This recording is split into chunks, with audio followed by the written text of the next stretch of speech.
It's the Stalybridge Celtic Lockdown Podcast, sponsored by Oles Beer and More and the Celtic Beer Hut. Aha! Stay tuned for more. So this is episode 8 of the Stalybridge Celtic Lockdown Podcast. I'm joined with highly sought after guest Phil Wilson. So I'd just like to welcome Phil onto the podcast. This episode is sponsored by Oles Beer and More and the Celtic Beer Hut, so I'm going to check their links in the description below. So Phil, there's a lot to talk about. For some people that may not know you, just tell us a bit about your football background, your sort of playing career. Right, so I was at Tranmere from 15 to 19, but I kind of had a knee injury, a cartilage, which kept on locking on me and released me. In some ways, it's probably the best thing that happened. Then I went and played in the Cheshire League and actually played at Stalybridge when I think I was just about 20. I played there. I think I played there twice in the Cheshire League. I played for New Brighton, the Rakers, and while I was at the Rakers, Blackburn Rovers came in for me 12 months after I started there, and I went to Blackburn. But at the time, I was at Teachers Training College. I'd done 12 months at Teachers Training College, and they wanted me to go full time, obviously. I said, no, I'll go part-time. I played in the reserves, Central League, got a few little outings in the first team in friendlies. But the good thing was, really, I kept up my teaching at Teachers Training College, because I would have been an average player at the old second division, and maybe looking for a job. So basically what happened was they released me after a couple of years, and I went to Runcorn in the Northern Premier League. We had 6 really successful years there. We won the league, we got runners up in the league, we got to 3 trophy semi-finals in 4 years, but never got there, which was extremely disappointing. We were probably one of the best non-league sides in the country. I can remember us playing Wimbledon when we'd won the league, and Wimbledon had won the league, and Wimbledon had actually got promoted into the Football League. So yeah, fantastic time, some great players, great lads, and it was just a great time. And then Runcorn never got up into the conference. The conference was started in 79, 80, and the Runcorn ground wasn't good enough. And so Altrincham signed me, and I went to Altrincham, and we won the conference. But right at the end of the season, I wanted to go to Northwich, because the manager at Northwich was Stan Staunton, who used to manage me at Runcorn.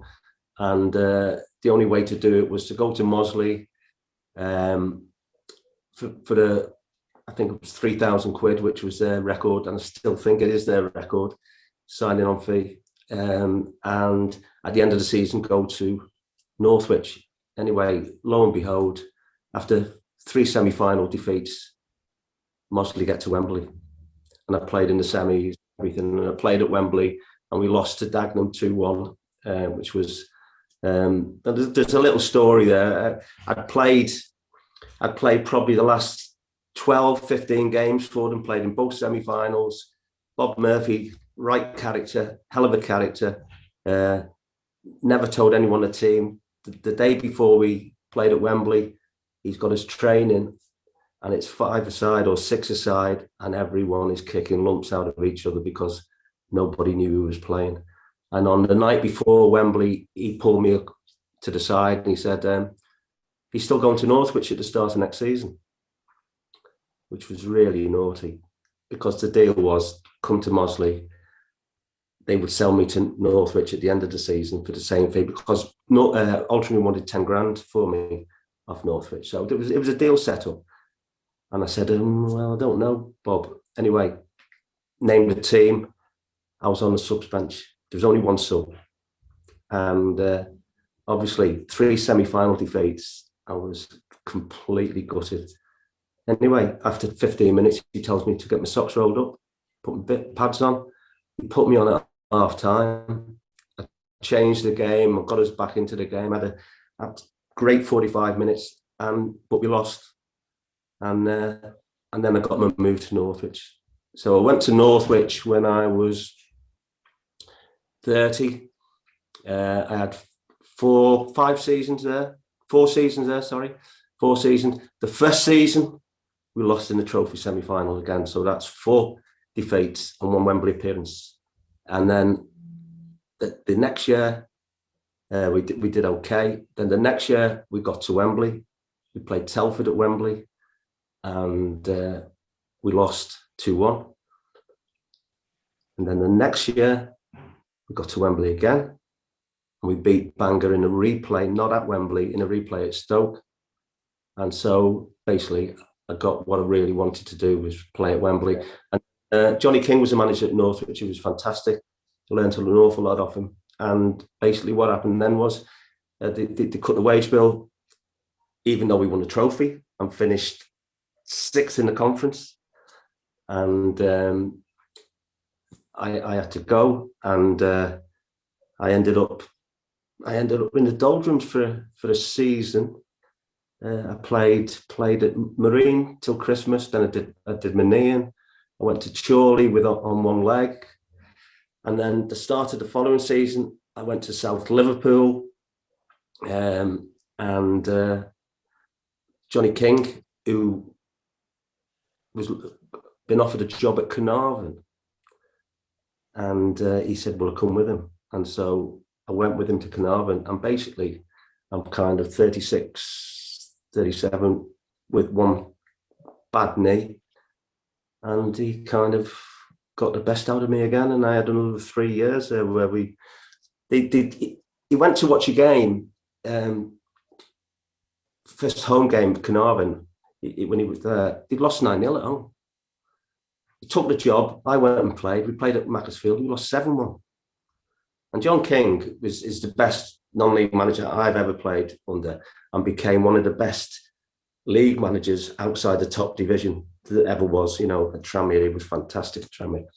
And he was thinking of maybe not taking it on anymore. And we went back to the squash club where I used to play squash, had a chat. Who can we bring in? And he stayed. And I mean, they'd lost about 6 or 7, you know, and we're getting 9-1 and 7-1. And he eventually, I think we finished halfway. The next season, the best season in Carnarvon's history, we got the 3rd round of the FA Cup. We lost in a replay at Barnsley 1-0. We beat Stockport at home. We drew at home with York. We went to York and beat them at York 3-1, I think it was. And then we got Barnsley at home and drew 0-0. And funny enough, Mark Ogley was playing for Barnsley, which I didn't know at the time. That he was a player that came and played for me at Stalybridge and actually played for me at League as well. And so, what a fantastic season. I think we finished 3rd in the Northern Premier League. We would have walked the league if we hadn't had the 3rd round of the FA Cup. We were that good. We were that good a side.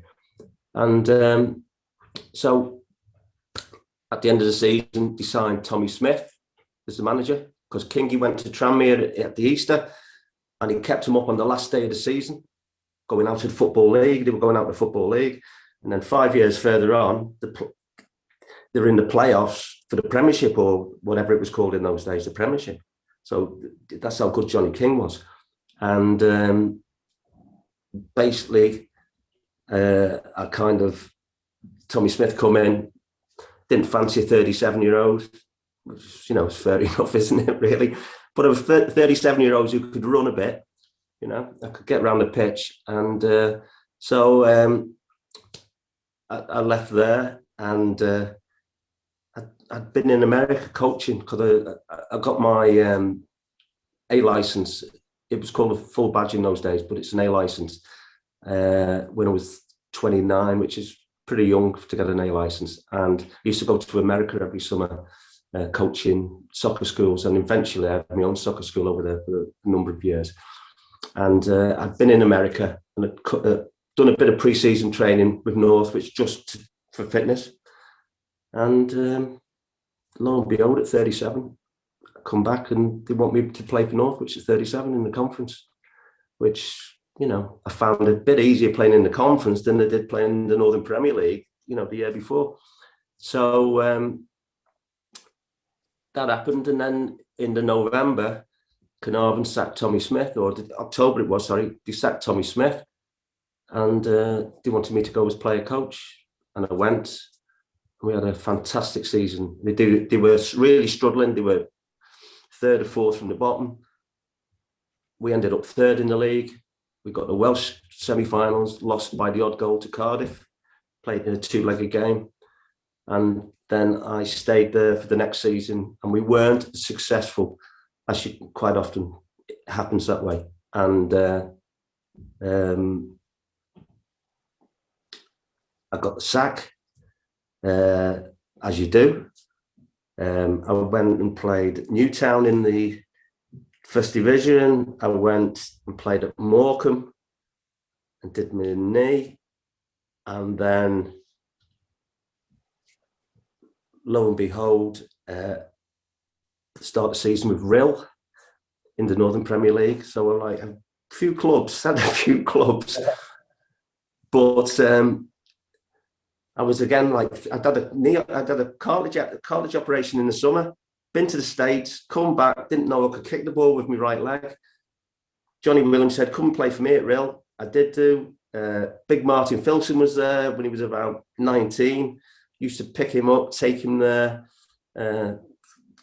Gobby, very gobby. Always, you know, I'm this. I can do this. I'll be going there. I'll be doing this. Became real good friends with him. And then lo and behold, there was a couple of jobs came up. Got offered both of them. And one was Stalybridge. And I came to Stalybridge, but Stalybridge were in a real bad position. I think they were like second or third from bottom, but you'd played a lot of games, and it wasn't easy. It was, you know, I came in, the results changed. We won some, we'd lose a couple. We'd win some, we'd lose a couple. We were always playing catch up to try and get out of it. I was getting players in to try and improve the team. I think there was only one player or two players who was still with me the season after that started when I first went to the changing rooms in the November at Balfold, and that was Kevin and Colin Booth. There was only two lads I kept on. I changed it around. So gradually, I managed to get hold of Martin. I managed to get hold of John Aspinall, who was a great signing. You know, I mean, John Aspinall had been playing manager at Bangor, and he came and played for me, and he stayed with me for 4 years. And he never, ever once gave me any trouble whatsoever. It was only a help. And for somebody who'd been a manager to come and play for somebody else, you know, fantastic character. And so, Benno was there. So there was three then. Benno was actually there. Paul Bennett was actually there. So Benno and the two, Colin and Kevin Booth. And managed to keep you up. It wasn't easy. I remember us beating South Liverpool on Easter Monday. And it was Az's first game. And we just about did it, you know what I mean? It was one of them. We just about managed to get the 1-0 win, which was so important. And then, strange as it is, the last game of the season was Carnarvon away. You know, and I got a lot of affiliation with them because I had 4 years there. And, you know, 4 great years. Loved it. I mean, they punched above the weight, you know. And there were some really good players. Managed to get out, like Steve Craven came to Stalybridge with me, and he was a real good player. I actually had Austin Salmon, who was at Carnarvon for a short period, helped me out. People would come in and help me out. And, you know, we managed to stay up, and that was the main thing. You know, we managed to stay up, and it was, you know, I think we stayed up, not comfortably, but we stayed up, you know, by about 4 points, I think 4 or 5 points. But it was tough because teams had 4 or 5 games in hand on us when they took over. You know, I always remember they changed the changing rooms were a porter cabin behind the old wooden stand. You know, and you won't know that, you know, you're too young, but I mean, the porter cabin, there was 25 players lining up to go in, you know, and you named the team, and then the other 10 players would bomb off somewhere, you know, and I'm thinking, well, that's not what I'm having, not what I'm going to do. So anyway, so I went there, and gradually I got players in. I got like Ricky Blackman from Chadderton. I got Paul Dixon from Chadderton. Now these two lads were playing in Northwest counties. Dixie was one of the best centre halves I've managed, and a fantastic lad. You know, fireman, and likes threatening people in car parks, and you know, if they put you on the pitch, you know, you'd want him in the trenches with them. And then Rick Blackman, who, to be honest, wasn't much of a footballer, but I used to say to Rick, go and pick him up and follow him where he goes. The lad never got a kick, and he was great for me like that. He was fantastic, because what we did was we built the team up on defence, and we played. But certainly from runners up. Certainly the season we got runners up, we played 3 at the back with a sweeper and 2 wing backs. Now, hardly anybody played like that. Hardly anybody in the country played like that. I watched West Germany, and they used to play with a sweeper. Beckenbauer, who was a sweeper, and you had two markers in there, and we'd have 2 full backs. And people say, "Oh, it's dead defensive." It really is. It's a defensive system. Well, no, it means that you're going to not concede, and you can go and score goals. And so we did that. And I think as it was the sweeper, Dixie and Kevin Booth were the 2 markers. So say they had 6'3" striker, I say, right, Dixie, you go and pick him up. Kevin pick the other one up. And then if they had a really good winger, I'd say, Ricky, you play right wing back or left wing back, and Benno, you play the other side. And I think I was looking at it the other day. We went 13 games where we won 1-0. 13 games where we won. We also went something like 20 games where we never conceded a goal. Wow. Now, you can see where the problem was, is scoring goals. We couldn't score goals. You know, I got players in. I got Reggie Maguire, who got us the win against Hyde on Easter Monday at Stalybridge, when Stalybridge hadn't beaten Hyde for years, and Reggie scored us the goal.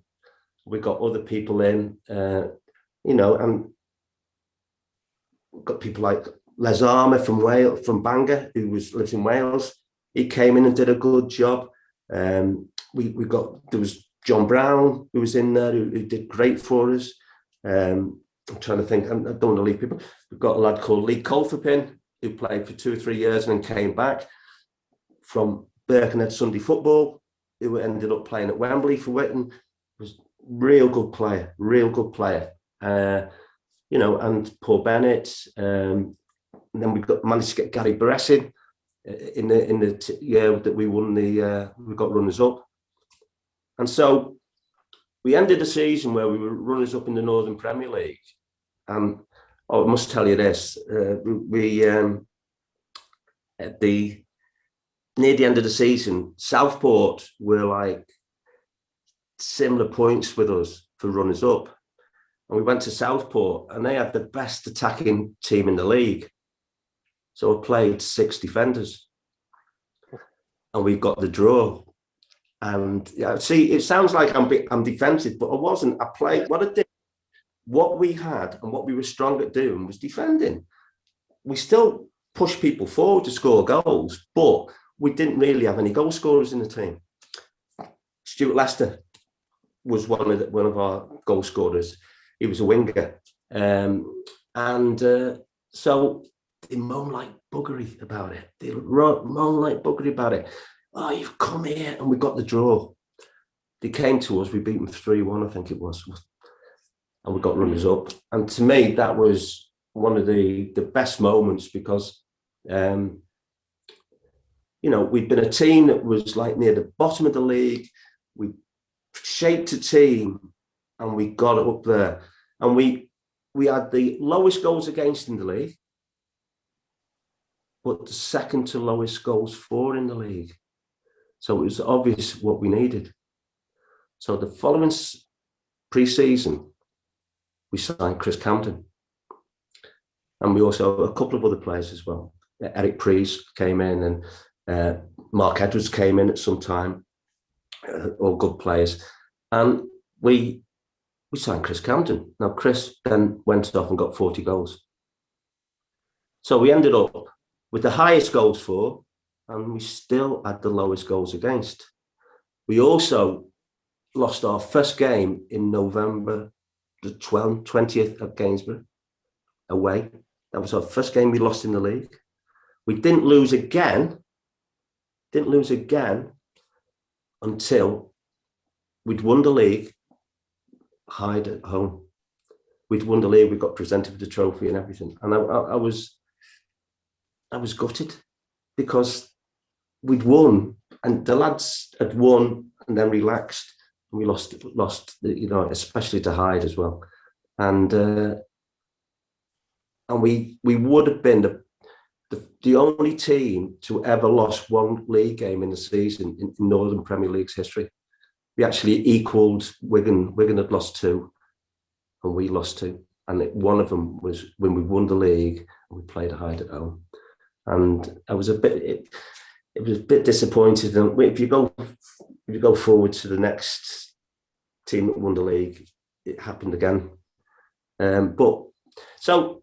So we've done that, and we get promoted to the conference. I think we won a cup as well. We certainly won a League Cup in that little run, a President's Cup or a League Cup. Even the first season, we won the Floodlit Cup which is a bit of a Mickey Mouse Cup, but we won that, and we done really well. I mean, we had done really well, and so we get promoted to the conference, and it's obvious that we need to improve the team. And by improving the team, we've took away some of the character and some of the, the bonding that we had, because some of the lads were not up to it. There's a lot of the lads were up to it, but some of the lads weren't up to it. Martin Filson, who'd broken his leg in the runners-up season and actually played a couple of games the next season, was back 100% fit. We had Dixie, we had Kevin Booth, we had Azza. So we had, defensively, we were good, but we looked to bring players in, and we brought Paul Kirkham in, and who every time he played against us for Hyde was like scoring a goal or two and was brilliant, but never quite did it. Got a few injuries. Paul Higginbottom came in, and he came in, I think, in the season we won the league. And Paul's a real good player, and he got a couple of injuries. But we're in the top 10. We're in the top 10. I mean, we're doing brilliant. We had a good FA Trophy run. We went to Harrow, I think it was, we went to somewhere down south, and there must have been about 500, 600 Stalybridge fans down there. And when we beat them, the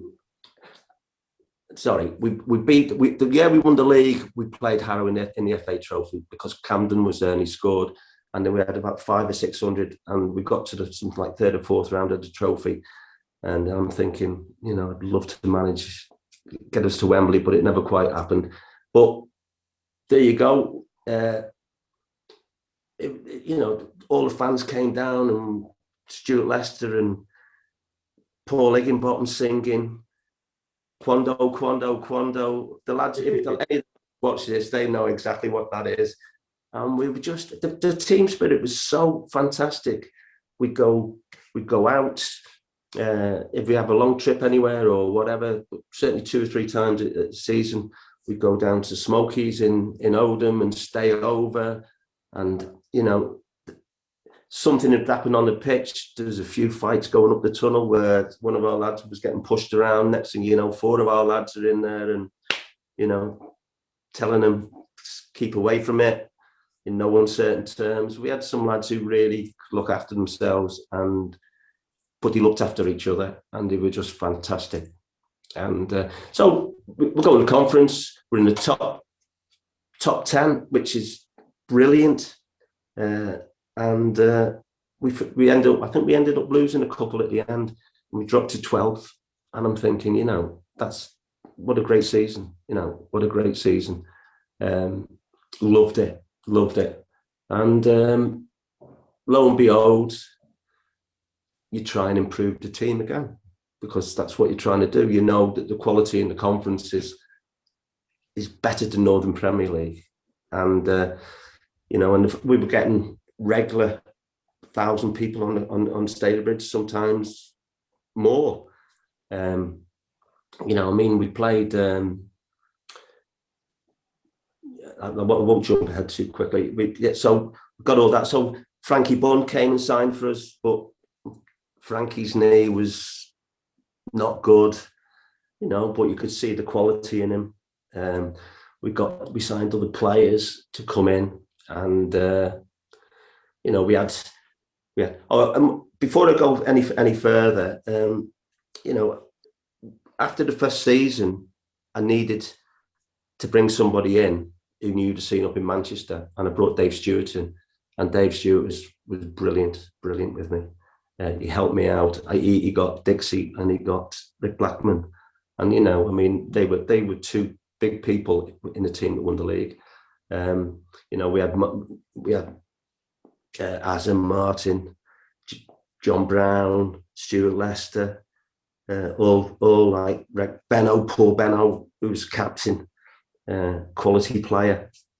He was there, so we did all that, and then he stayed Dave in the conference. So we've come 12. We tried to improve it. We brought players in, but we weren't as good. Second season syndrome. So if you win in the it's like Sheffield United. They go up from the Championship to the Premiership. The first season, they do well. Second season, they struggle, and it happens. And we were struggling.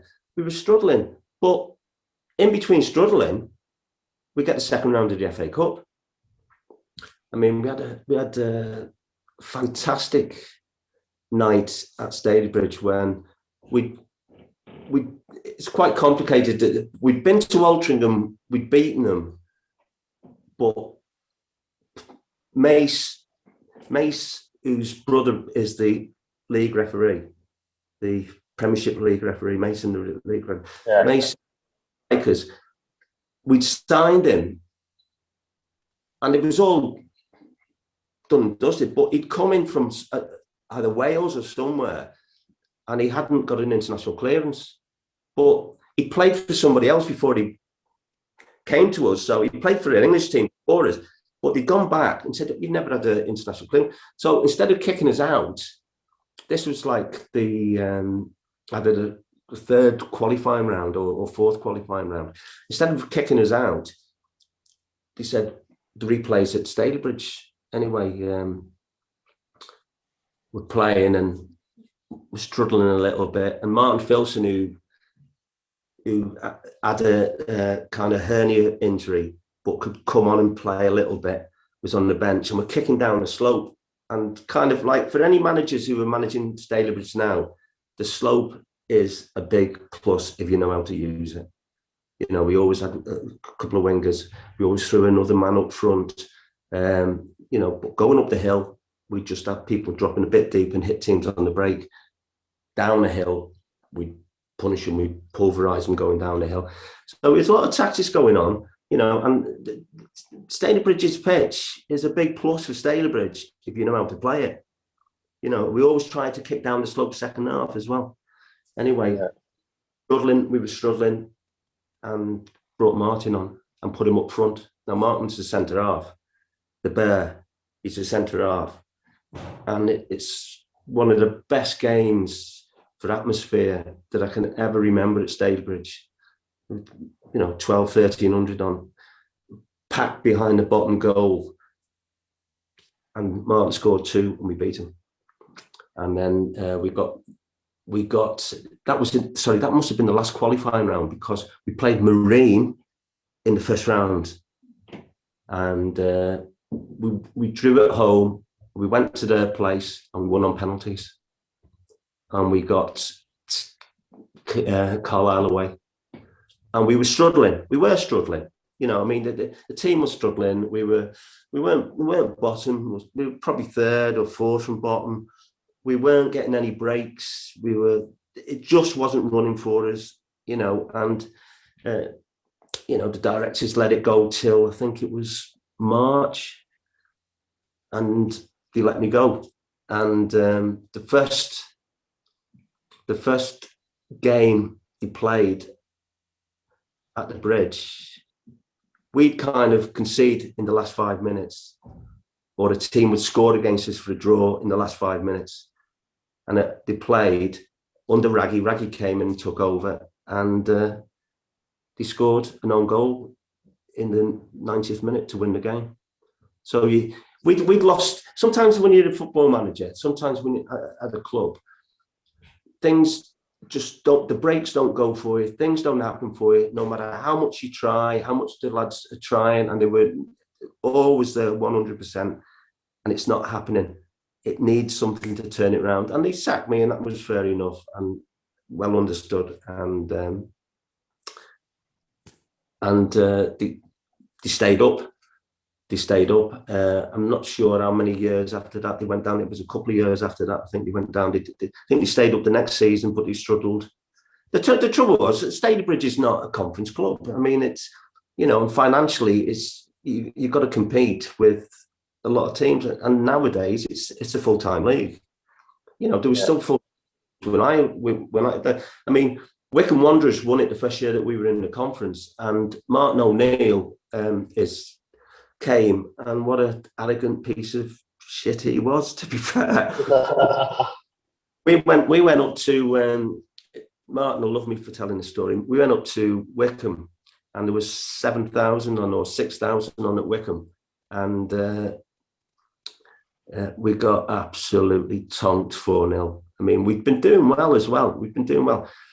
And Martin was playing against the big striker, Scott, and Guppy played for him as well, who went on and played in the top division. And Scott went on and played for Stoke. And Scott's like a big lad like Martin. And 5 minutes into the game, Scott gets the ball wide, and Martin's out with him, and he ran Martin.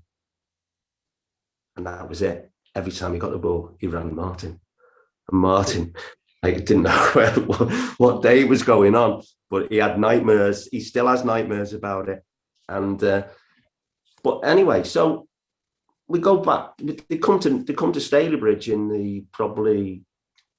the March, and it'd been quite wet and stuff. And they must have looked at our pitch and our situation. Some of their lads, and thinking, what are we coming doing here? Because the pitch was quite heavy. It was a nice, tidy ground, but the pitch was nice and easy. And we were leading with 5 minutes to go. I think it was 2-1 or 1-0. We were leading and playing really well. And they got an equaliser in the last kick of the game. And in my present job with Blackburn Rovers, which had been there for 13 years, I would have to go to when they were in the Premiership, Blackburn, I'd have to go all over the country to Premiership grounds and either look at players or do big reports for the manager. You know, how Chelsea play, how do you do this, how do you do that. So I'm at one of these games, and Martin O'Neill's sitting next to me, and I'm doing my match report for Blackburn, and he led on to me. And I said, you don't really know who I am, Mark. The Stalybridge manager when you won the league with Wickham. And I said, you were effing bloody lucky to get the draw when you come to Stalybridge, and he had a right good laugh. You know, and he was an arrogant piece of, you know, whatever. He was really arrogant, but he was a good manager, and he got Wickham up. So yeah, so I basically you okay me keep on going on, yeah? Yeah, you can do, yeah. Or do you want ask any more questions? I mean, I did want to ask, when you've come to the end of your playing career, a lot of people do different things after football. What appealed to you about being a manager? Well, see, I got my coaching badge at 29, and in those days it was very hard to get. I went on the pro course at Bishop Abbey for 2 weeks, and in my group of 12 was Roy McFarlane, Bruce Rioch, Martin Dobson, and those three players were top players. They were top players in the First Division, which is the Premiership, and there was 60 on the course, and you stayed for 2 weeks, and you got coached, and you know, you did every day, and then you'd have sessions to put on, and you know. The reason why I went on the pro course was I was a teacher. I was a PE teacher. So my organisation skills were really good. And I was a player playing in the conference. So I wasn't a bad player, but I wasn't as good as those lads by any standard imagination. But my organisation skills, because of being a PE teacher. So I could have gone on the non-pro course in the North East, where I would have been one of the best players, but there would have been a lot of teachers on it. So no, I said I'll go on the pro course, and out of 60, only 12 passed, and I passed. And you know, you're talking about Howard Wilkinson, who I knew because he used to play for Boston United, and he actually managed Mosley as well. Howard Wilkinson, I don't know if you know that. And Howard was one of the top coaches, and he would come in, and he did a session on the Dutch way of playing football against another team. Now, the team he was coaching, the Dutch way of playing football, were all First Division players. They were all playing in the top level. I managed to get into the second team, and we played against him, and I had to pick up Martin Dobson, and he just ran rings around me. He was just near him, but it was great. So you're saying about, I was always interested in taking training. I was always interested in doing that. And then when Kingy went to Carnarvon, he took me and said, do some of the training for me and do that. And I was always interested in players and kept numbers. And I'd say to Kingy, listen, you know, he's available. Because in those days, what you had to do was you had to pick up the phone. There was no internet. You had to pick up the phone. And you got friendly with a lot of ex-managers or what, and you just say, what do you know? And someone would say to you, oh, do you know Paul Higginbottom he's not quite getting in at Witten, you know, and he's not that happy. And then you go and have a look at him and you see what he's like, and you think, yeah, he might do all right for us, and you'd go and get him. And you know, sometimes you could get him for no money. Sometimes you might have to pay $1,000 or $2,000. So that's what you did. So I was always doing that. And even under Kingy, I'm always looking at players and what you can do. And I was also coaching at Tranmere. The FA put me in charge of Northwest Centre of Excellence for young kids. So I'd do that a couple of nights a week. And then Tranmere, when Kingy went there, I said to Kingy, get hold of this, you get some good lads. And we got about a dozen lads who went on and played league football, you know, from getting up 10 or 11. So I've always been really keen on that. And really and truly, I just loved playing. I just loved being involved, and that's all I wanted to do. You know, I mean, I think since I first stopped playing football, when I started playing football, say at Tranmere, when I was say 15, even to this day, except for a couple of months in between out of work, I've been working in football till now, from 15. So I've been at a football club, played, managed, coached, scouting. Blackburn, I started out European scout. Sorry. Right. Sorry, you have to. I'm on the phone. Sorry. My grandkids. Sorry. So you know, I mean, when I went to Blackburn, I was doing European stuff, and it was all over. You name it, a top team, I've been to it, and I've been in the you know areas. Went to Argentina, went to America, I've been all over the place. So I've always loved doing it, and I still love doing it. And the COVID has, you know, I've lost interest in the Premiership and all that at the moment. Without the fans, you need the fans there, you know. And some of the times at Stalybridge with the fans was brilliant. I mean, the lads had to go in the bar after the game. They had to, you know. You go in the bar after the game. You had to do it. Speak to the fans. You had to do it. You didn't have to stay there a long time, but you had to go in. If you don't want to be here, have a Coke. You know, and the fans got a real good rapport with the players. You know, it was great fun. You know, and if we lost, we still went in. We didn't not go in. We didn't go in when we won all the time. But if we lost, we went in. And you know, and the fans could see that the lads really, you know, and people like Sully, who I did watch on one of your podcasts. You know, I'm going to have a go at him because he's not mentioned me enough. But you know, I mean, he could. I used to. Quick little story. Him and Trundle, when I first went the second time, I used to have to pick them up at this roundabout by Highton, right? They were never there on time. One would turn up. You'd have to be on the phone trying to get the other one there. One week we were playing, and you had to wear a suit and tie to go to the game. And he turned up in training kit. And he got in the car and said, "We're training today, aren't we?" So automatically you knew that they'd been out the night before. Yeah. Because they thought it was training. And so I said, "No, we're going to the game." So, you know, but Sully picked him up, got him there, and was brilliant. And Sully the fans love Sully, loved him because he interacted them. And Sully wasn't always starting. But Sully'd always come on or play games. And we had lads like that in the other team as well. In the other teams, we were like that.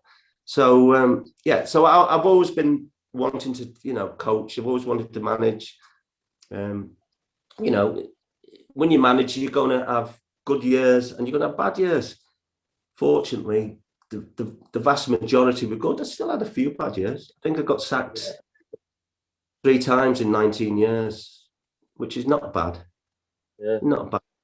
You know, you can't. It's difficult to keep everything right all the time. But you know, won, got promoted 4 times, won a lot of cups. Must have managed out of 19, must have managed in the first round of the FA Cup 13, 14 times. Got the second round half a dozen times. Got the third round once. I mean, the biggest disappointment at Stalybridge was when we lost to Chester, and that's in the second team in the second round, because I thought we could beat them, and we, you know, and could bring a lot of money to the club, but we didn't quite do it on the day. So you want me to move on to the second team? See.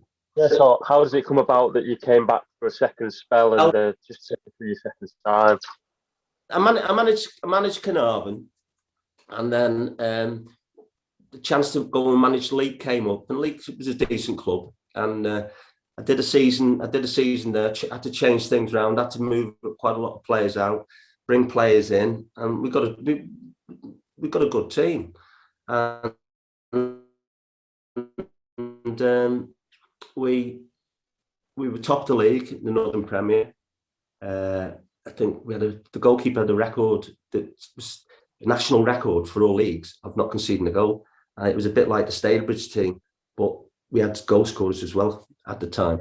And so in the November, Northwich, who were played for, approached me, would I come to them and manage in the conference? And I said, yeah. And Peter Ward I brought Peter Ward in with me at League. And Wardy's a fantastic character, and the lads loved him, and they'd go and moan their heads off to him about me, and you're right. And Wardy said about me, but he would, say, just calm them down, when they were all doing all that. So Wardy kept on, and I left him in I think first week in December, top the league, and they carried on and won the league. And it was a team that I built up. It took me 18 months to build up, but I built it up. So I went to Northwich, done well, managed them in the conference. First season, I think we finished 5th. For Northwich, it was one of the highest positions they'd ever finished. The next season, we finished 10th, I think. And then the next season, because we weren't doing as well, but we were still around halfway, we lost to Droylsden in the FA Cup, last qualifying round. And FA Cup, when you're losing the FA Cup, then, and if you've got any problems, so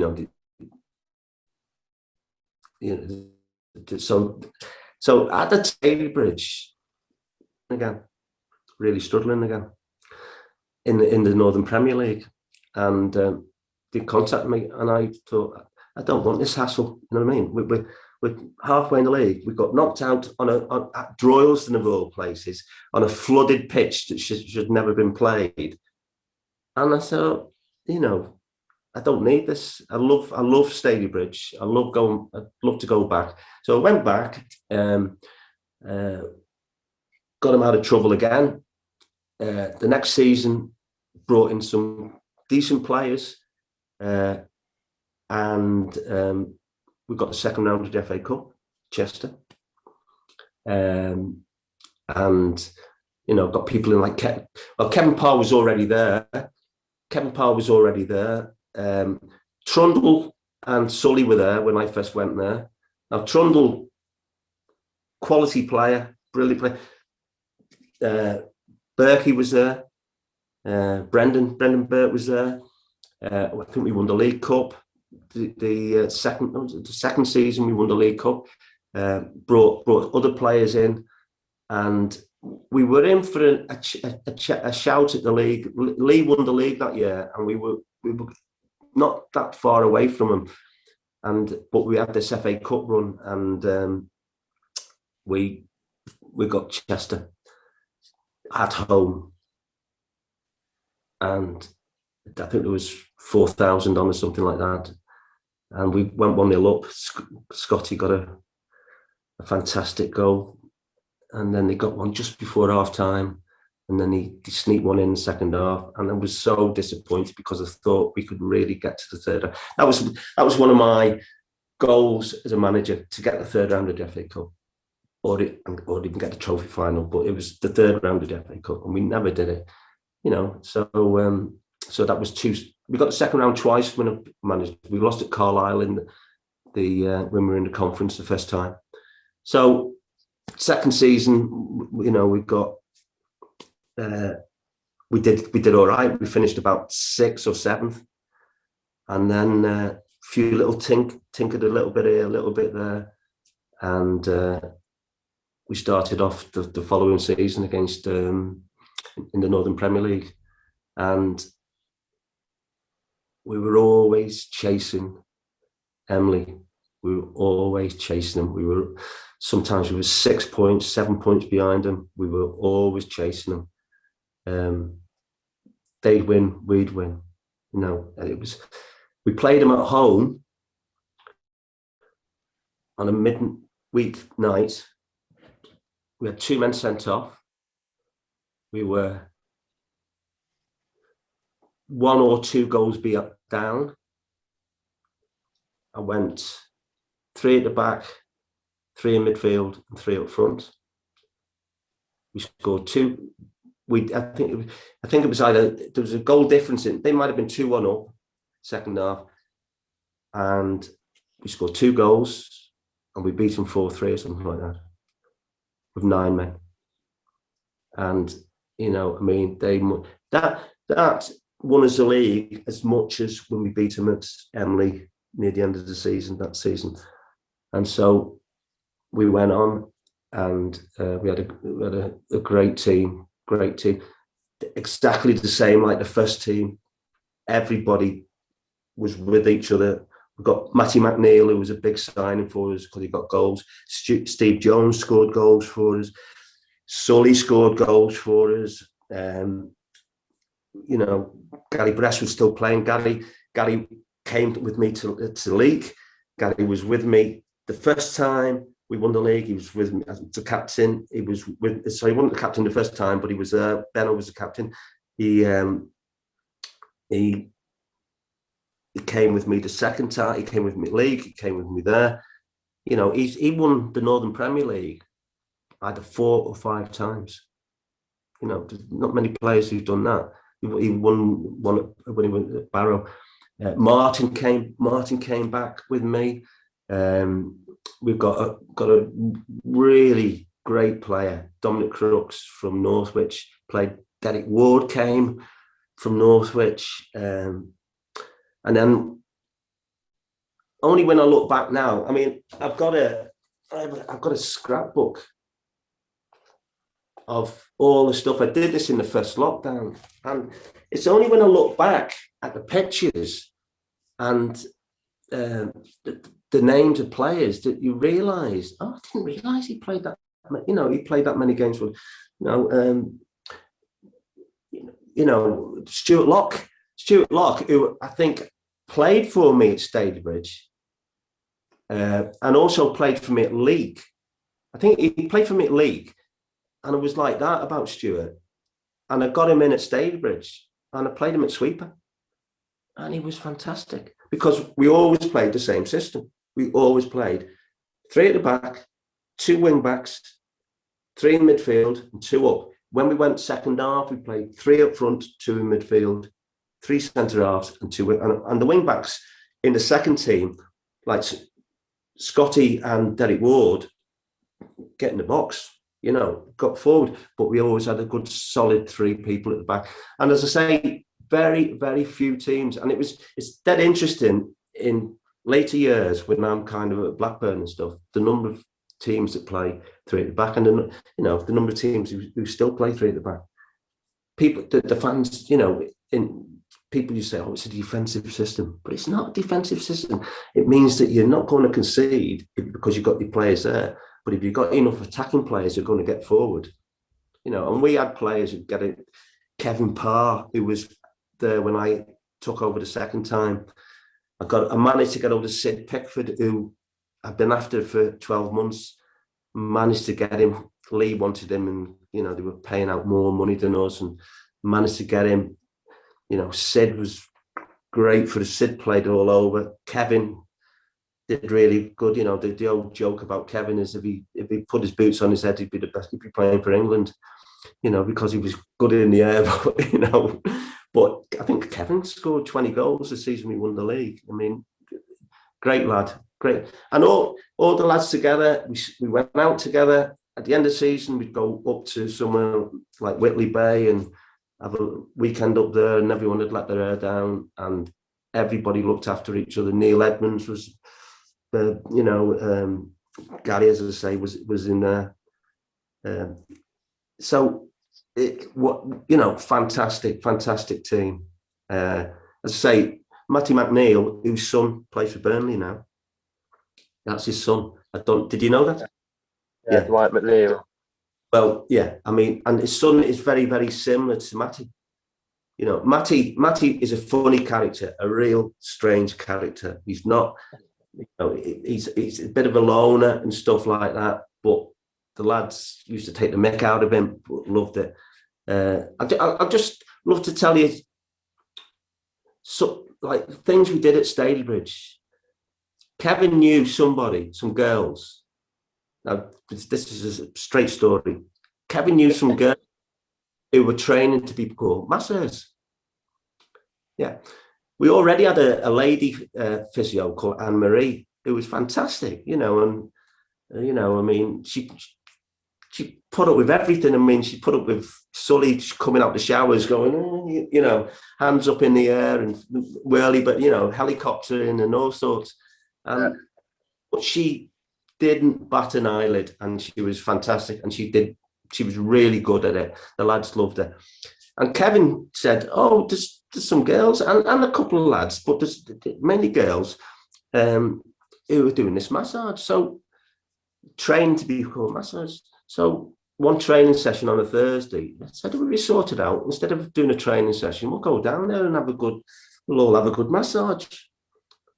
Next thing you know is every home game, the girls are all there in the changing rooms, giving the lads a massage. You know, and good massage. I mean, not messing around, and nothing naughty, by the way, but not messing around. Good massages, you know, and the lads have a great, and that happened for the majority of that season. That's the things that used to happen, you know. Nobody missed training. If somebody missed training, it was because there was a real problem. I mean, Big Martin was working in London. He flew down to Newcastle so he could play in the League Cup final at Bishop Auckland. He flew down. Wow. Okay. You know, that's the way people were. You know, we had a real good squad. We had a good squad of players, and in the League Cup games, the squad players, I played them. David Fish, who was our sub-keeper, must have played 12 games that season. Never let us down. We had Gary Ingham in goal, and Gary, rest his soul, was a real good keeper for us. And, you know, so we did all that. You know, so it was. Oh, before I forget, I was talking about Trundle. So Trundle, like, fantastic player, get you the magical goal, but he wasn't for me. He just wasn't for me. I mean, you could never trust where they were, and he was a bad influence on Sully. Because I'm like going all out my way over to Liverpool to pick these up every game just to make sure they get the game. And, you know, I mean, good player. Brendan Burke, real good player, but not really for me in the way we played. You know, he played for me for the season and just not really for me. But Brendan, like, top player. Yeah. I sold Truns to Southport for 17 grand. You know, people say, well, why are you selling Truns? Well, I've got 17 grand, and he's not for me. I've got 17 grand because we wanted a team of players who were all together, who were look out for everyone else's back. Somebody, you know, and not one bad egg in the changing room. In both teams, there wasn't one bad egg. There was not one player in the changing rooms who'd be talking behind your back and saying this, that, and the other. Even when we weren't having the good times, when we're in the conference, nobody did that. No, I mean, they did things on the coach going to. I can remember we were going to stay overnight we were having a night out in Bath, and we went down to Bath, and Philly Power, who'd signed for us, who a really good player, but he didn't. Again, Philly had injuries when he came to us, so he didn't quite show it. Do you have tables on the coaches? You know, big table on the coaches for cards and stuff. He taped Philly Power with this big tape, taped him to the table so he couldn't move. Just wrapped him up, let him down, and wrapped him up like this. So we played Bath, and I think we drew, and we're having a night out in Bath, and we're staying over, and Big Martin looks to get his pants out, and Philip Halbert cut his pants off at the knees. So Big Martin had to borrow some pants off one of the directors so we could go out that night. So those sort of things went on, but when it was serious business, when it was mattering and it was serious business, then it happened. I don't know whether to tell you this story. I won't. I'll be okay about it. We were coming back. We're away from home, and it was Dorothy's birthday. Dorothy, one of the directors, and everybody loved her. I loved the bones of Dorothy, and I still do. And Dorothy's at the front of the coach, and Sully comes up, and he baked a cake,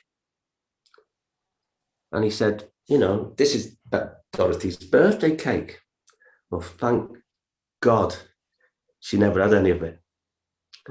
So I'm partial to a bit of cake, so I'm like that. And half a dozen other lads are like that, and we get off and we go to Smokies, and we're getting changed for the night out, and half the team's missing. They're all stuck in the changing room. I'm out laughing my head off, and I have to go back to the room, and the cake was not what it seemed from Sully. That's all. So thank God Dorothy never had anything of her birthday. So there you go. It was great. It was great being with them. I mean, every summer, both teams, every summer, we'd have one training session, pre-season training session, where I live here in Wallasey, because of sand dunes. And we club run to the sand dunes, do real hard training on the sand dunes, and then we'd meet up and go and have a Coke or a beer afterwards, and all the lads would come down from wherever they lived. You know what I mean? Yeah. Any bad eggs, I got rid of them. I got the best out of them and then got rid of them. It was hard to get rid of a decent lad, and if they were decent lads, very rarely got rid of them because they were part of the team. I mean, we had like Matty Williamson must have played 15 games. Nigel Evans, you forget with the year we won the league in 2000-201.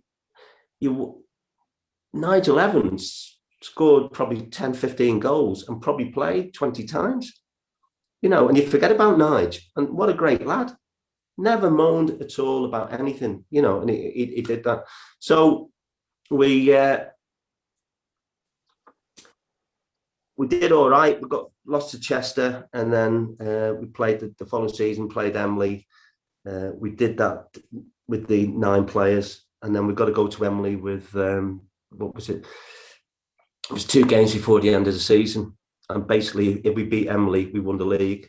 If they beat us, they won the league. And we went up to Emily, and I think there was 4,000 on or something. I think there was 2,000 from Stalybridge, maybe more than that, 2,000. I think there may be 3,000 from Stalybridge. It was unbelievable. And it was they were a good team, Emily. They were a good team, real good, and they had some good players. And lo and behold, after about 35 minutes, thinking, Parry decides, Sid had gone on the floor and this fella had been a bit naughty with him. So Kev decides to even it up a bit. But that's the way the lads were with us. Yeah. And so he went up for the header, he fell on the floor, and Kevin's going like that. Off. That's with probably about 35 minutes or something like that, first half, and I think we were 1-0 up, might have been 1-0 up. Anyway, second half we got 10 men, and you're thinking, no, can't do it again. Can't do it again. And we were under a lot of pressure. Derek Ward played like three men. He was fantastic. He was all over the place for us. Sully was good. Gary, Steve Jones, they were all great. The lads at the back, Martin, Lockie and Dom, fantastic. I think Martin scored the first goal in the first half. And then we managed to, I think we scored again and they scored again. They scored and it was even Steven.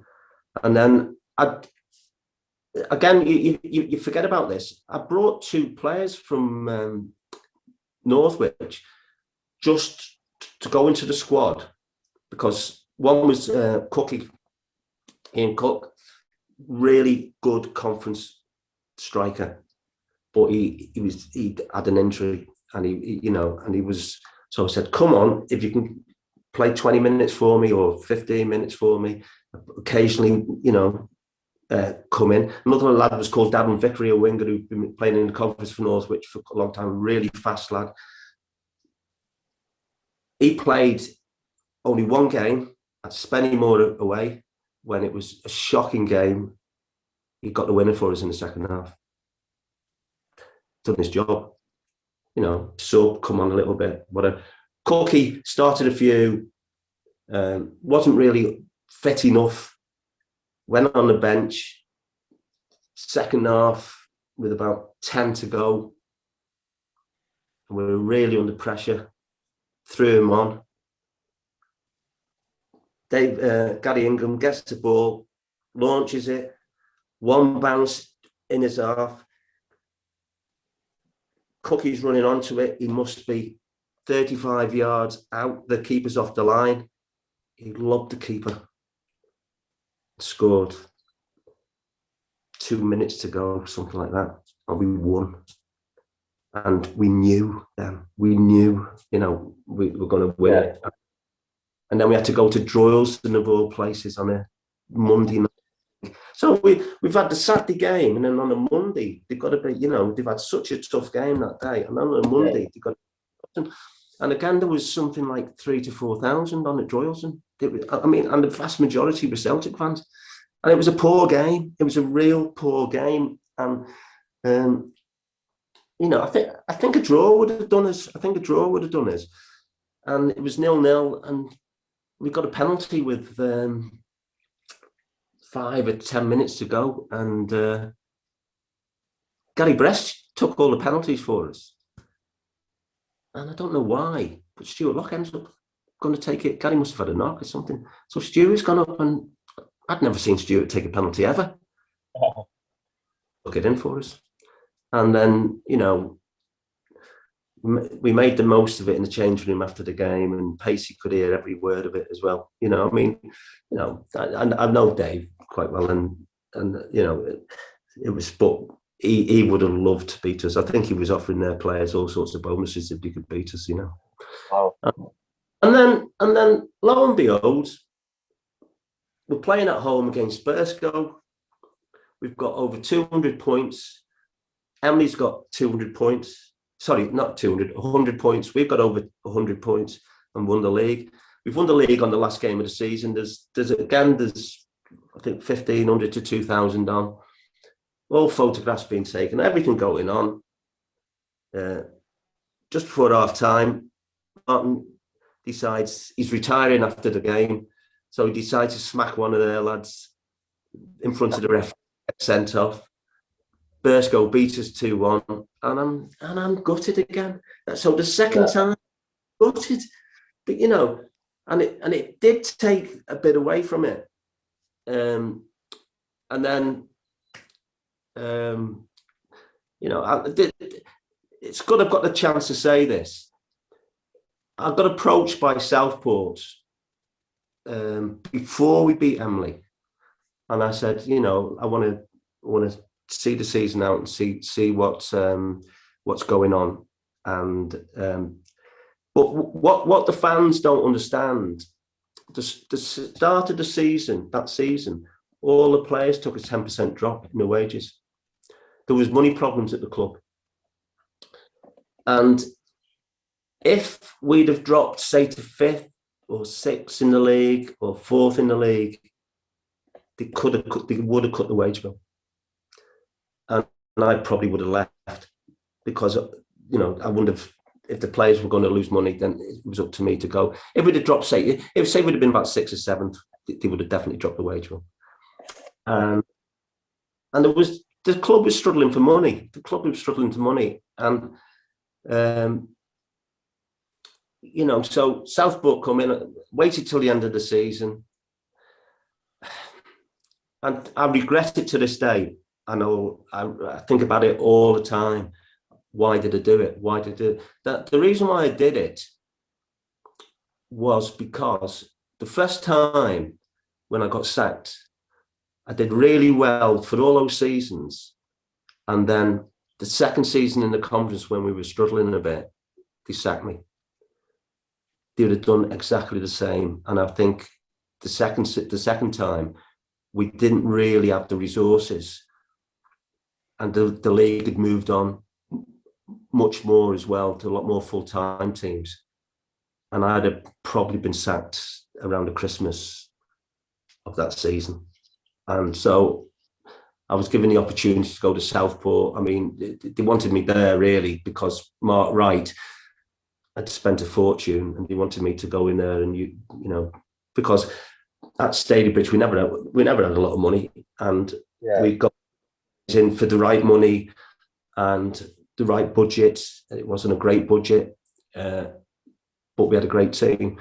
And Southport's under Mark Wright, you know, we spent a lot of money and weren't doing it. So I went to Southport, and you take some of your players, you know, take some. I mean, I do regret it. But the reason whether I would do anything different, it's hard to say because I would have been sacked. I wouldn't have been there for more than 6 months. We wouldn't have done well in the conference.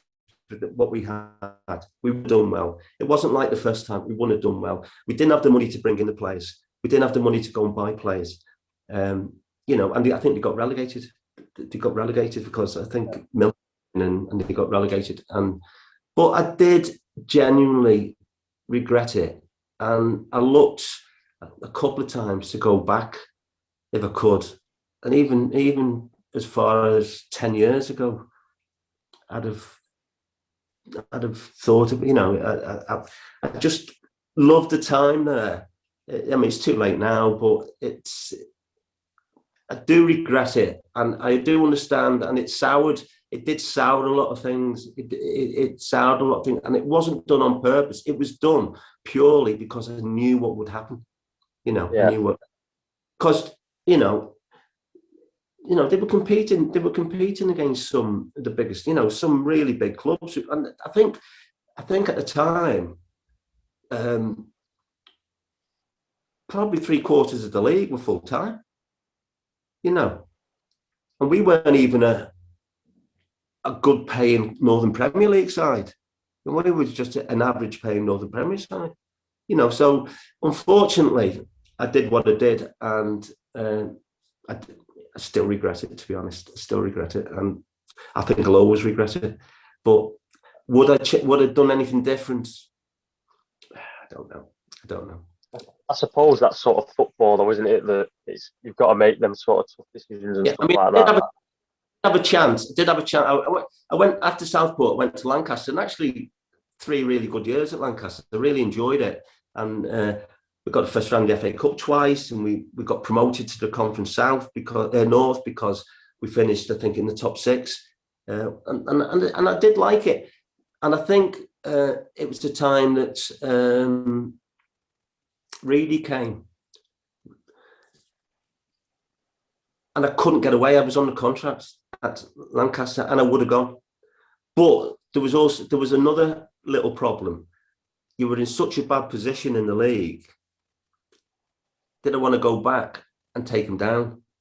You know, I mean, you can only keep work miracles a couple of times, and they were in and Reedy comes in, and he goes and gets a lot of Yorkshire lads, because he knew a lot of Yorkshire lads, brings them in, and he kept them up. And that's fantastic. But,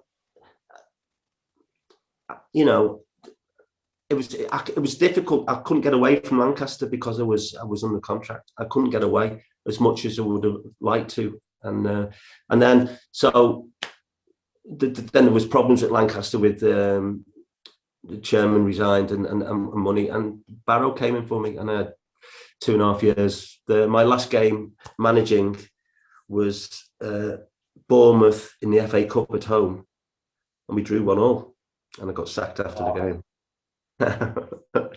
But the team I built that season got promoted to the conference. Wow. So, you know, it wasn't quite working, but I brought all these lads and they got promoted. So I don't feel too bad about it, because, as I say, within a couple of months, I'm working for Blackburn, going to Bayern Munich and going to Barcelona and going to Real Madrid. So it's not bad, is it? Yeah, that's not bad at all. I mean, I've got a few things before we get to towards the sort of end. When I spoke to a couple of people about your time there, you mentioned like your relationship with, like, say, the board members, and say, like Pete Dead and Martin Shaw and Hawley. How did you find working with all them guys? Brilliant. Peter Barnes was always really good with me. It was great. Look, Denley was, again, equally as good a chairman. The first ones, what was it? I'm struggling for names. Derek Wolstenholme, although I think he was vice chairman. You know, in the early days when I was there, he was always coming and putting his arm around you, and, you know, it was brilliant. Dorothy all the way through. Must be age. I'm struggling for names. John Dillon. So, you know, if you ever had a problem, you just spoke to John. You know, what a gentleman, what a great person. There was all the directors. All the directors were always accessible. Were always friendly. You know, you go to other clubs and you don't get that. You might get one or two who are nice people or whatever, but all of them. Ray, it was the chairman the first time. Oh, I mean, it's just going. It might come back in a minute. Ray again was he was a chairman. We won the league the first time. He was a chairman. No, he wasn't a chairman, because Barnsley was a chairman, but he was on the board. I think he had a scrap merchant place.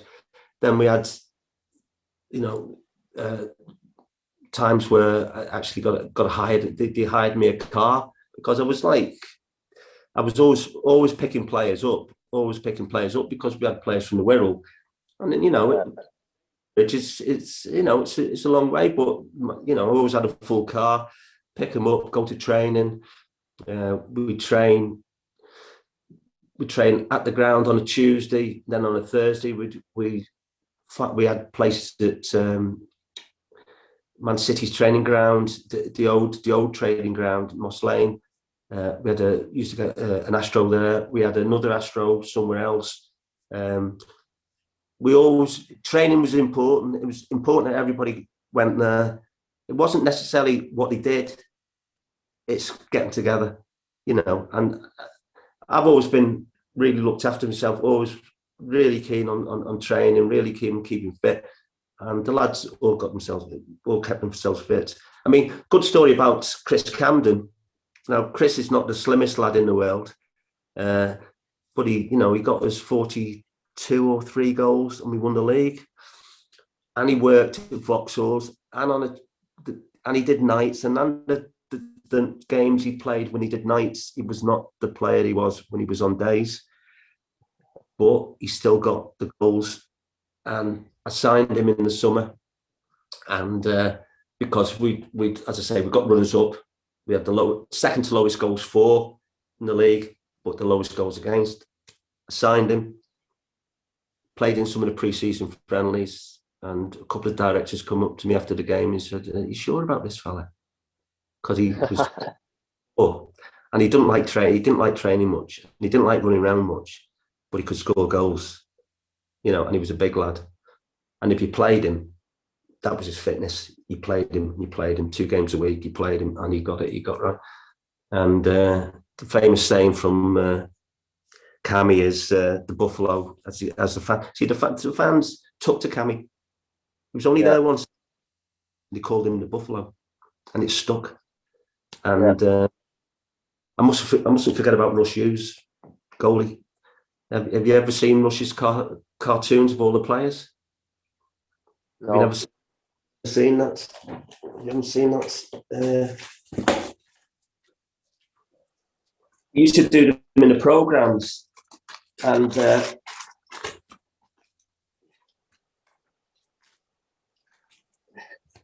do the program, and he did this. Every player's on here in the team. Wow. Every player, and he had a skit.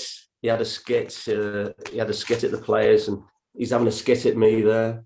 He's having a right skit there. He's having a skit at all the players in John Brown. Oh, is that John Brown or that's Stewie Lester? Yeah, no, that's John Brown. You used to call him Bobble, and Martin. And he's a fantastic artist, fantastic artist. And he used to do some of these in the programme. And Russ, one of the best small goalkeepers you've ever seen. I mean, he must have played.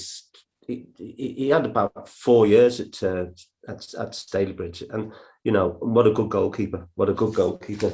But I had to bring him. I had to go to his house, pick him up, and I'd say, Russie, you we're playing on Saturday. I'll pick you up at such time. Give us a ring in the morning, just double check. He'd have a phone, and I'd be going, "What's going on?" And I thought, "You're all right?" "Yeah, fine, Russ. Yeah, I'll just come round now." And but great. So Russ was great, and his cartoons were fantastic.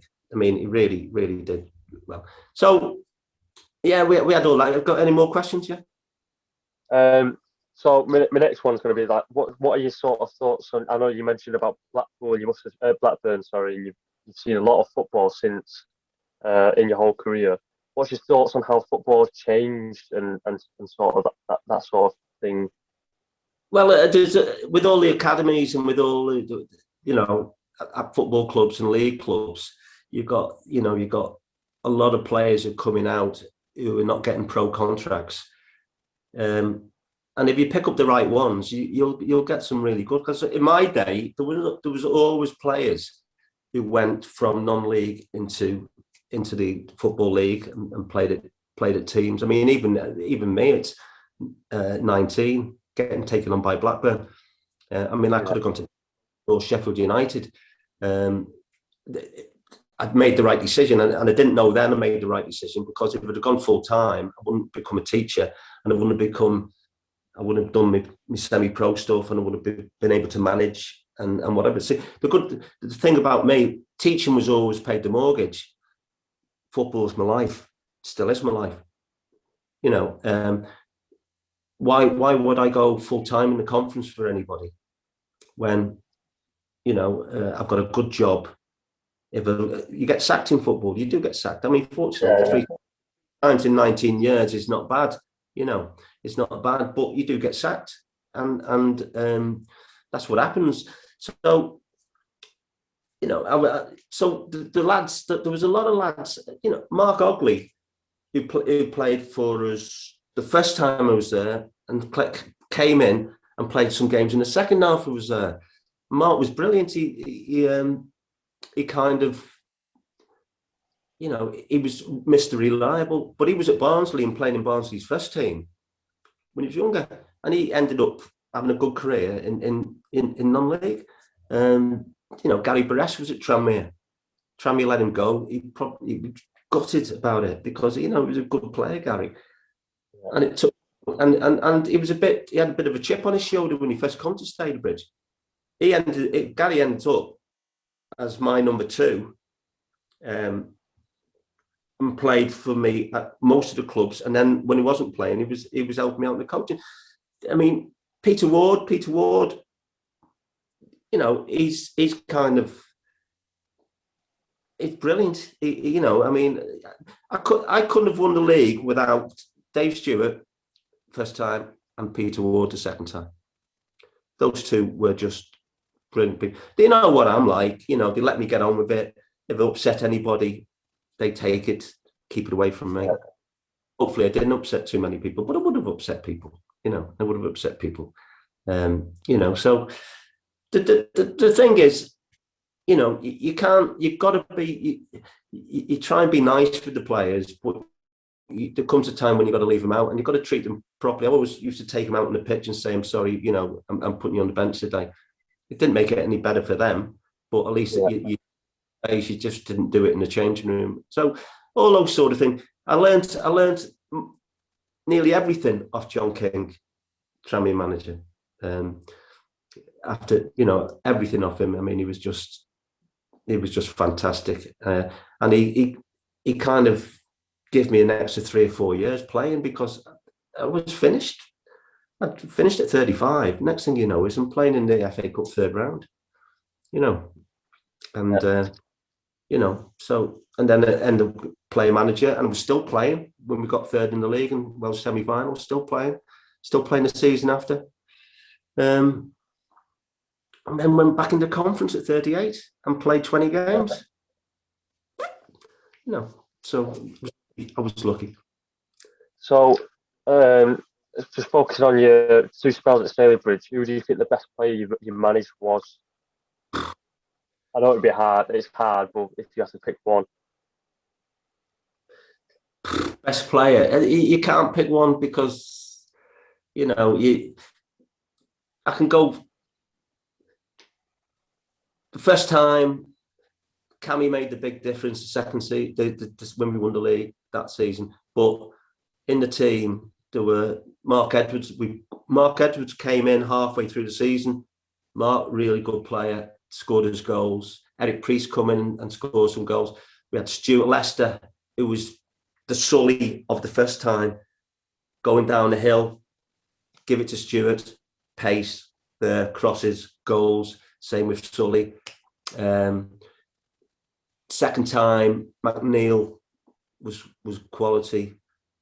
Worked his backside off. Hard work to deal with because he was a funny being. But, you know, and he went on and played league football.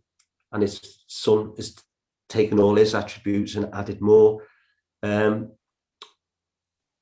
Obviously, Sully in the changing rooms, on the coach, not great as a baker. You know, give it to Sully down the wing, get it in there. First time, Benno, captain of the team, quality player. I played with Benno at Northwich for 3 years, 4 years, and Benno was a few years younger than me. Real good player. Boothie was one of the players who, because I wanted players to play a certain way, I wanted them to do what I wanted them to do. If they weren't going to do it, they didn't last that long. Boothie was one of the players who must have looked at me and thought, "What's he doing? What's he doing?" You know, Platty's getting left out, and he's going over there, and then all of a sudden, I don't leave him out at all. He's in a team for 3 years, 4 years, and what a good player. You know, Kevin Parr, exactly the same. He was at Stalybridge when I come the second time. He must have thought, "Who is this fella here?" Got him to do what I wanted him to do. Big player for us, you know. So it's hard. I mean, the goalkeepers, Platty. When I first went to club, Platty was a god there. Everybody loved him, and he was a decent keeper. Platty, good, decent keeper. But I had Russ Hughes lined up. Got him in. We got 2 players on loan from Tranmere in the season we got runners up, I think it was. Danny Coyne, who played at the high level as a goalkeeper, and Jed Brannan, who went and played for Man City and a few other teams. They played games and, did a job for us. Danny never conceded a goal in 6 games. I think Russ must have been injured.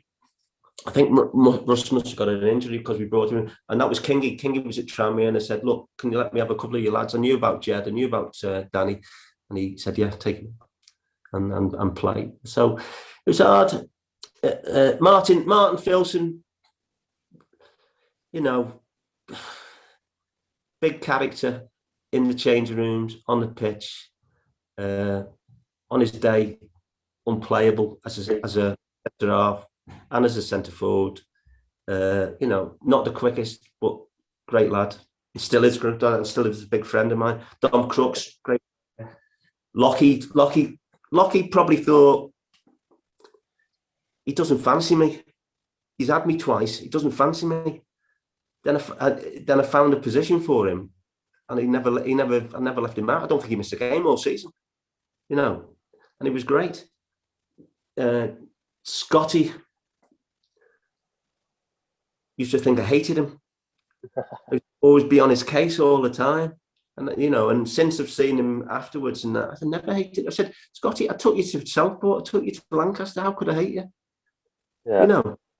How could I hate you? He just had so much more in him that you wanted to get out of him. Getting it out of him was, is being on his case and sometimes leaving him out. And but great lad. I just don't want to leave anyone out. Really, it's very, very hard. I mean, and then there was players who come in, but may not have been in the championship teams, who did a good job, like Reggie Maguire came in and scored us goals there. I mean, as was a big player in the first lot we had, and Dixie, I mean, Russ did Dixie at Fireball. It's hard to do, but I still speak to Dixie now. I still speak to Sid. I still speak to some of the lads. We've had meetups. We intend to have more meetups, and to come up to a game. I think my position at Blackburn's going to be in a bit of jeopardy because financially, all the clubs are struggling. Maybe it's the right time for me. Whether I'll go to somewhere else, we'll have to wait and see. I've been furloughed for 12 months. Right. So for 12 months, I've been furloughed and I've been getting paid for 12 months. And it's not the money. I don't need the money. It's nothing to do with money. When they were in the Premiership, it was fantastic. You go in the director's box at United and Liverpool and Everton and Tottenham and Chelsea, and it was fantastic. And then I'll go over to Holland, watch games in Holland every month. Copenhagen every Thursday night when the Europa League. Copenhagen was in there. Went to Bayern Munich about 3 times. Real about 3 times. So, it was good. It's a great experience to look back on. It's things have got to change, haven't they? And I mean, I still feel that I could go and do it at a club, but I'm deluding myself. Really, I'm only deluding myself in the fact that I don't probably want to do that anyway. I've done all that, and when I left Barrow, the job at Blackburn came up, and my best mate, who was chief scout, said, do you want to come in? I said, okay, I'll come in and see it goes in October and maybe try for another job. I never tried for another job. I've been there 13 years now. So the last 13 what I've been doing. So I've been involved in football and I've been going to all these great stadiums and great grounds and watching great games. You get a bit blasé about it, to be honest. But I do I love the Bridge, love the fans, love. You're saying about the directors. I mean, Ray. What's Ray's second name? Derek Winstanley was fantastic with me. They were all.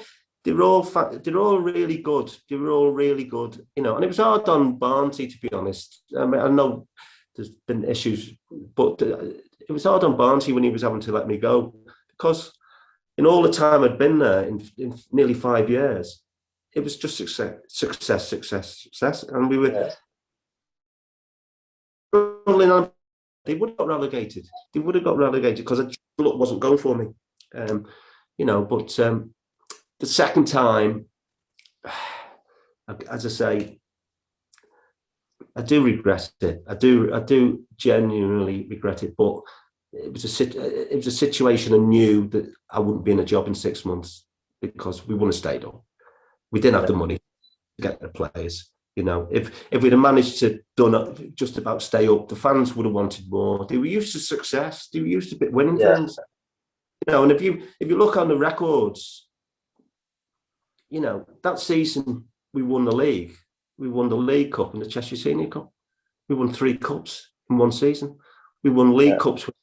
Now we've got runners up in the league when I was managing there. We won the league when it was for the second time. So, you know, all the vast majority of times a club have won anything is when I've been managing. Yeah. But you know, Martin Tor, I'm still friendly with Martin. I'll speak to him on the phone. He's in Portugal at the moment.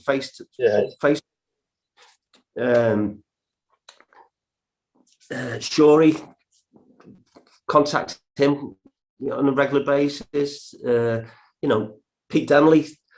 You know, what a great man, what a great chairman. You know, the trouble was they didn't have the money. And we did have money for a short period. The second season we were in the conference, when I was there the first time, there was a farmer, and I can't remember his name, lived on the top of the hill, had a lot of land. He was a millionaire, and he put some money into the club. So I did have a little bit of money, and that's when I got Paul Kirkham, and I got someone else. And, you know, it goes to prove that sometimes you don't always need money. But when you have money, you've got to really spend it very, very wisely. And it was difficult, you know, it was difficult. So, yeah, so that season in the conference, I think all the fans will, because it was fairly successful as well. I mean, we won a good number of games and we went to places and we did well. And that was probably one of the best seasons. But the 2 teams that won the leagues, those seasons we won the leagues, you can't beat how we did it. You know what I mean? No, can't beat how we did it. And I mean, we walked away with it the first time. You know. Yeah. First defeat in November. Second defeat Easter Monday. Incredible. You know, it was, and you know what I mean. And we'd won the league at Easter Monday. We'd won the league. That, you know, I mean. It was brilliant. It was brilliant, and some of the games, and when Stalybridge can get like 1,500 on 2,000 on, there's a great atmosphere. You know, it's this atmosphere. You know, and I've been there and seen all the ground built up. The old stand go down, the new stand go up. There's you know, stand on the other side and stuff like that. So I've seen all that as well. Yeah. But it's about money, and it's difficult, you know, because the teams that do well tend to have a backer behind them who's going to put money into the club, you know, at a considerable amount of level, you know, and it's not really the right thing to do, because when they lose interest, then the club just goes down. And the number of clubs over the years that done that, you know, Combe Dynamo, which is the perfect example. You know, do you know about Combe Dynamos now? No. Called Chalky White, and they went from Northwest Counties all the way up to the conference, but they were paying out, you know, there was one player who was at Witten, Carl Thomas, went to meet him at Combe, and he came back with a suitcase, and it was full of, you know, so, and Carl was a good player, and they went and they won into the conference. And the conference wanted all the books and everything, and he wouldn't show it them, and then the club went bust. So he won 3 divisions, I think, 3 leagues in about 4 years, and they got to the conference, and because he wouldn't show the books, they didn't go up. Wow. So there's a lot of things. You know, Witten had the season we got runners up. Witten had a guy who was paying out good money as well. You know, so but Stalybridge has never been like that, and probably it's the best thing for them to be like as well. Yeah, the final thing before we go is there's a slight link to you still at the club. Is that Celtic's assistant manager now is a player that you had at Southport, Ian Johnston. Did I have? Oh, I did. What was he like? What, a player, Ian Johnston? Yeah. He was in the reserves, wasn't he? I think he was in the reserves at Southport. I don't think he played a lot underneath you. No, he didn't. He didn't play a lot on me. I think he was under reserve. I can't really remember him that much. I'm determined to come up and see it a few times, and you know, when try and get a couple of the other lads to come up as well, and you know, especially if things don't work out at Blackburn, which I don't think they're going to work out, because they're going to have to cut the cloth, because you know, financially they're not, you know, they're not thin, but you know, it's not a real problem for me, to be honest. Yeah. I've put out in 12 months. Yeah. Well, whatever happens, I hope hope things work out, and hopefully we see you back at Stalybridge at some point. And I want to thank you for coming on. When the fans come back, and I'll definitely come up, and you know, it'd be nice seeing Nick and Peter and some of the other ones. Be good. You know, so it'd be good. Yeah, I've enjoyed tonight. It's been great to. Yeah, it's been good to. Shut up for about, I don't know how long. You're gonna need a glass of water. Yeah. So yeah, I mean, I've been up there for 5-6 years now, working there, and they do bring you up a lot of the time when they talk about the past and stuff like that. So it has been interesting to learn about your time there. There are some great stories. I mean, the lads were, you know, I mean, there was a couple of big bust ups on the tunnel going up to the changing rooms, and Mason's I'd jumped in on one of them because Mason was getting a bit of a tonking, but you know, we had some great times. Yeah, you know, I mean, I can't really remember falling out with anyone, with them, you know, but you probably get loads of lads going back, oh, it was rubbish and all this sort of stuff, you know. But yeah, we had a brilliant time, and I loved it, and yeah, and I think in football, you get somewhere where it suits you. It just everything suits you. You know what I mean? And Stalybridge was the club for me. You know, although I'd done fairly well at other places, Stalybridge was the club that suited me. It really did. And you know, and when you think about it, it's I think it's 65, 70 miles away from me, where I live. And I was going up there 3 times a week. You know, I think the traffic's a bit different now, probably, which make it a little bit harder. But yeah, I just loved it. Colin Skilling's a mate of mine, who was a big Celtic hero a few years before I got there, and he lives in Birkenhead, not far from where I live. And he was a striker who scored lots of goals and he was a bit of a legend up there. Well, it's funny that I actually played there for Tranmere reserves, and I actually played there for New Brighton. I know when I played there for New Brighton was about 1970, I think. Wow. The 1970. So I've been around too long, to be honest. Well, I just want to thank you for coming on, and I hope everything works out, and we'll see you soon. Yeah, brilliant. Thank you very much for inviting me. I've thoroughly enjoyed it. No problem.